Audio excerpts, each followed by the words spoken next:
Le producteur, réalisateur, scénariste américain Steven Spielberg a dit, et je le cite, « Le seul moment où je suis totalement heureux, c'est quand je regarde des films ou que je les réalise. Je ne rêve pas la nuit, je rêve le jour. Je rêve pour vivre. » Fin de citation. Spielberg est connu pour ses films cultes comme Il faut sauver le soldat Ryan. Notre invité du jour a remporté plusieurs prix à travers son œuvre La Pirogue. Il a démarré sa carrière alors qu'il était tout juste âgé de 14 ans. Il s'agit de Monsieur Moussa Touré, cinéaste, documentariste, scénariste sénégalais. Nous sommes ici aujourd'hui pour connaître un peu plus cette légende du cinéma africain. Bonjour et bienvenue à tous.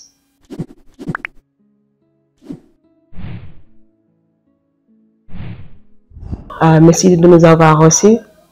Voilà, donc je le disais tantôt, que vous avez démarré votre carrière à l'âge de 14 ans. Pourquoi en fait? Pourquoi si tôt? Pourquoi si tôt? Parce que tout simplement, j'avais perdu mon père. Et puis, quand tu perds un père, où tu t'es vraiment à l'aise, et que ta maman commence à se fatiguer pour vous nourrir, donc je suis allé chercher du travail. Et j'ai demandé à ma mère de m'amener chercher du travail. Elle m'a amené chez un cinéaste qui s'appelle Johnson Traoré, qui habitait dans le même quartier que moi, le Grand Dakar. Je suis allé le voir avec ma mère. Parce que vous savez, moi, mon père, il a des origines maliennes. Et la mère de Johnson, Johnson, c'est malien.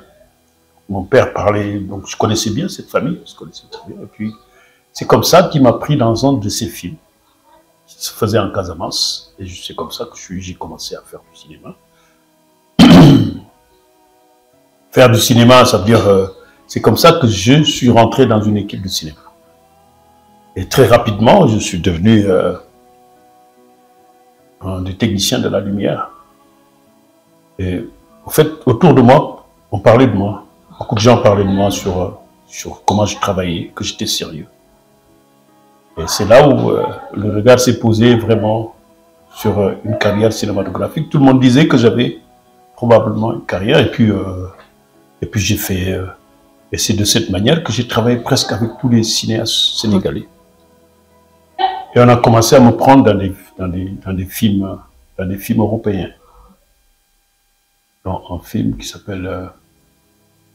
un film de Tavernier, Coup de torchon. Mais avant, j'avais fait un autre film, j'avais participé dans un autre film avec France 3, je sais pas quoi, c'est des anciens trucs. Et c'est comme ça que je suis devenu petit à petit chef. On m'a mis chef très vite, chef électro, et puis c'est comme ça. Comme ça que j'ai commencé à être dans le cinéma, et puis j'ai devenu une valeur avec toute humilité, une valeur sûre de la technique du cinéma. Tout le monde était d'accord. Okay. Vous avez mentionné Johnson Traoré. Quelle image retenez-vous de cet grand homme?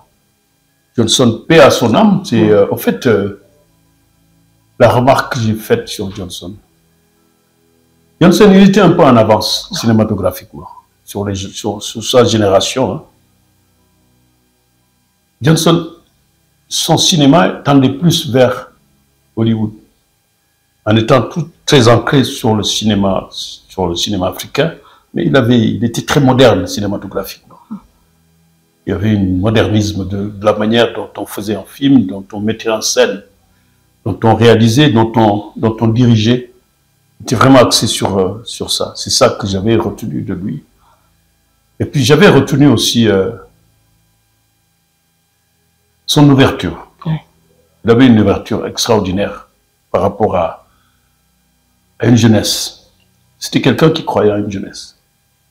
Parce que si on regardait bien dans son équipe, c'était partagé entre des jeunes et des très expérimentés.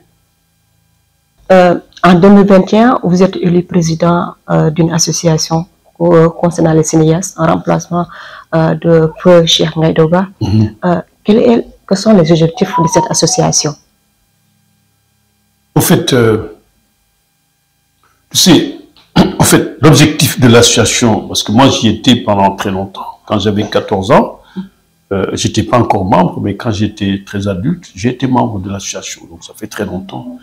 L'objectif n'a jamais changé, l'objectif a été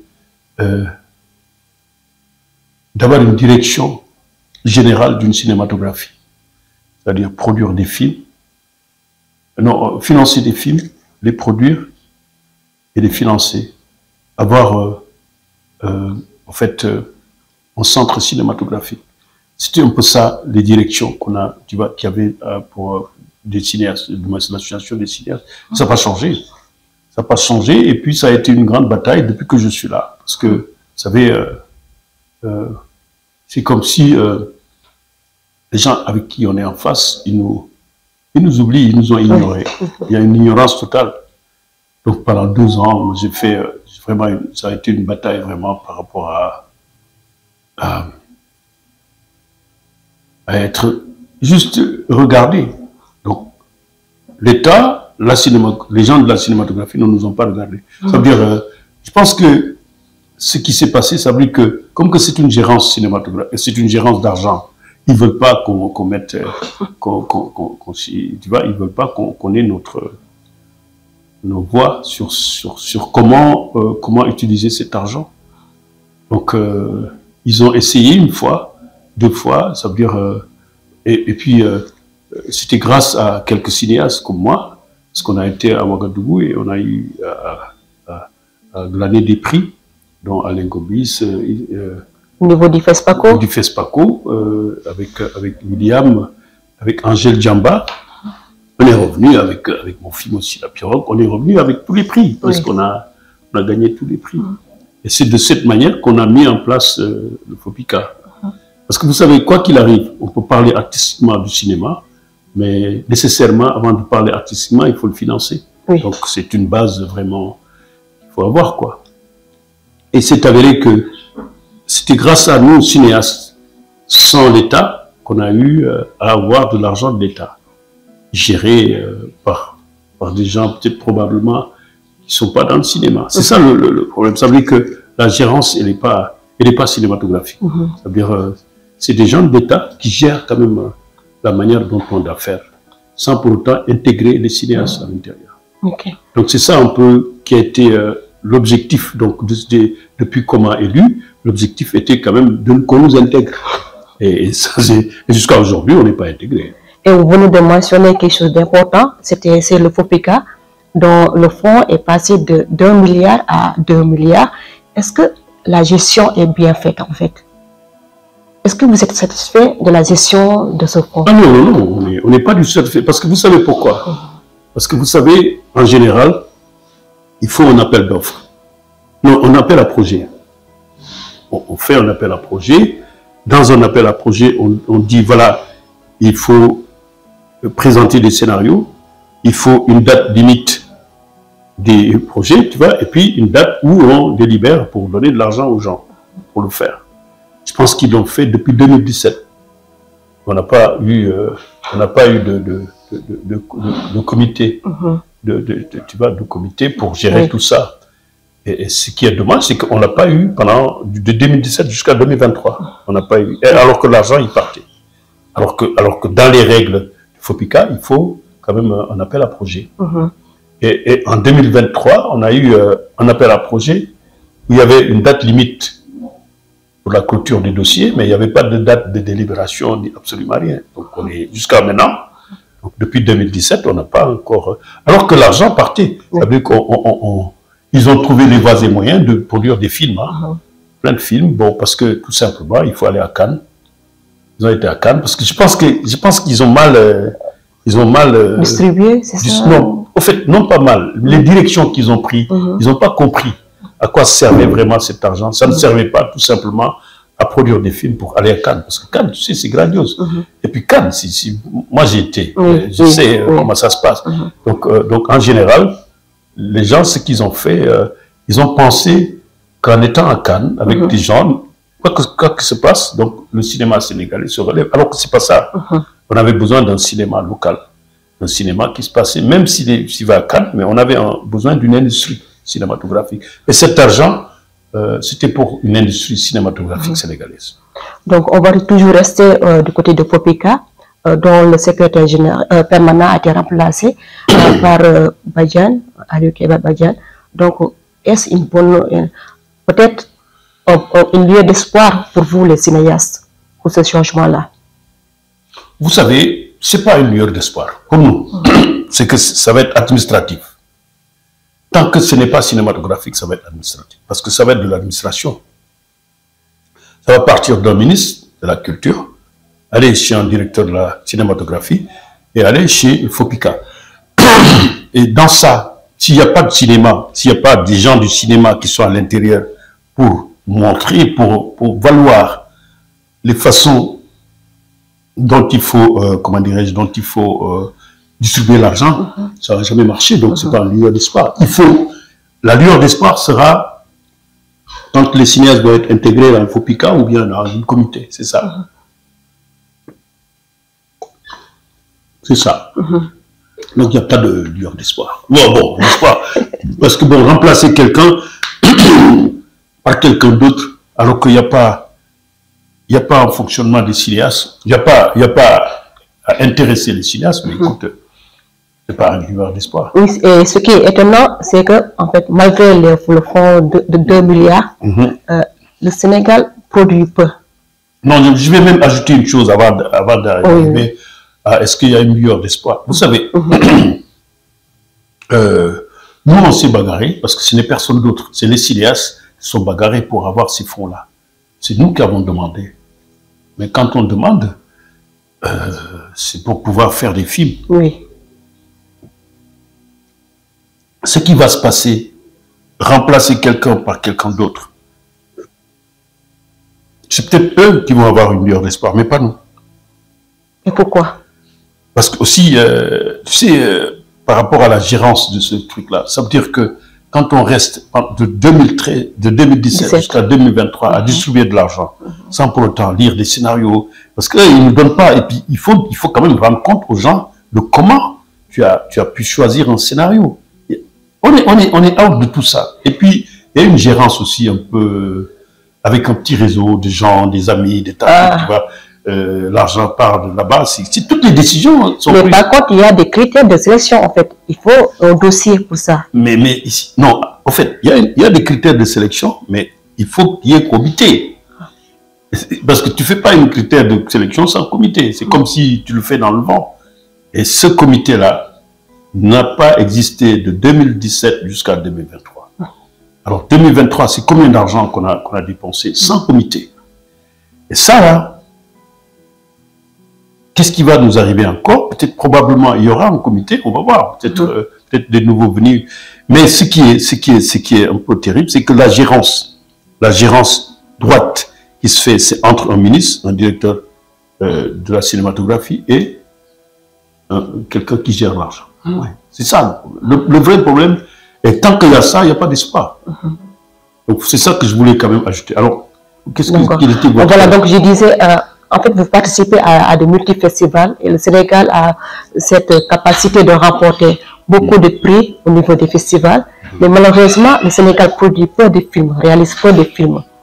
En 2021, excusez-moi, en 2021, l'UNESCO a fait un sondage des top 10 des pays qui produisent le plus des films. Et dans ce top 10, ce sont les pays anglophones qui produisent le plus. Mais vous savez, un cinéma, c'est une industrie. Une industrie, c'est un système. Ici, là, il n'y avait pas de système. C'est-à-dire que c'est comme je vous l'ai dit, il y a eu des copinages, des films qui arrivent sans commission d'État. Alors qu'il faut des comités. C'est ça qui fait qu'on ne produit plus. Ce qu'on va faire, ça veut dire ce que le Sénégal a fait, il a produit quelques films en pensant au prestige pour aller à Cannes. Point. C'est ça la direction. Ça veut dire, il n'y a pas de politique. La politique qu'ils devaient employer, avec cet argent, ils n'ont pas. Ils ont employé une politique. Et ce n'est personne d'autre que des gens qui sont en dehors de tout et qui gèrent l'argent qui l'ont fait. Moi, j'ai rencontré le président de la République, je lui ai dit, la dernière fois que je l'ai rencontré, je lui ai dit, Monsieur le Président, il nous faut des films locaux et de l'industrie. Soit vous augmentez l'argent, ou sinon, il faut une direction de ça. Mais je pense que, bon, en général, Les présidents, ils mettent de l'argent et puis ils n'écoutent pas les gens. C'est trop loin. Ça veut dire que l'argent qu'ils mettent, avec ce qui les gèrent, il y a une longueur, c'est un désert qui est entre ces gens-là. Donc ils mettent de l'argent en disant, parce que j'ai entendu dire, oui, j'ai mis 2 milliards tous les jours. Mais ce n'est pas un problème de mettre 2 milliards. C'est de s'intéresser à ce que ces 2 milliards-là, à quoi ça sert? Qui doit les gérer? Qui doit... Et puis dans les textes, ils ont été malins, les administrateurs. Ils sont accaparés dans les textes de tout ça.